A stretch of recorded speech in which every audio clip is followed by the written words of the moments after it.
U Novom Pazaru počinje realizacija projekta Novi Pazar za nove poslove. Nosilac projekta je grad Novi Pazar, dok su partneri na programu Regionalna razvojna agencija Sandžaka, Merhamet Sandžak i Inicijativa za razvoj i saradnju.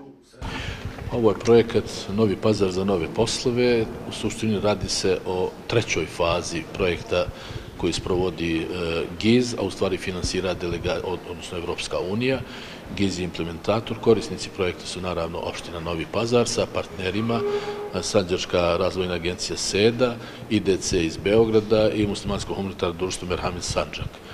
Korisnici projekta su teže zapošljive grupe, znači projekat ima vrednost 110.000 eura, 100.000 donator, 10.000 grad Novi Pazar, znači one marginalizovane grupe koje imaju teži prolazak na tržištu rada, odnosno teže dolaze do posla. Kako kaže gradonačelnik Biševac da je ovaj projekat veoma važan za Novi Pazar i da je ovaj grad među retkim gde se realizuje treća faza ovog projekta. Pa sigurno da puno znači, s obzirom da se rešava problem, doprinosi opštem povećanju zapošljivosti.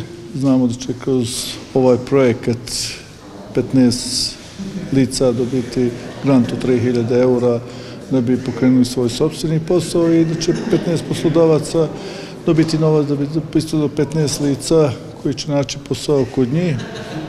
Sigurno da puno znači zapošljavanje, naročito ovaj projekat pospešuje zapošljavanje teži zapošljivih kategorija, pre svega mladi ispod 30 godina, za osobe, zapošljavanje osoba koji imaju sporazum od readmisije povratnika iz inostranstva i pre svega, kažem, teže zapošljivih grupa. Kako navode, ovaj projekat će pomoći mladima da lakše postignu svoj cilj.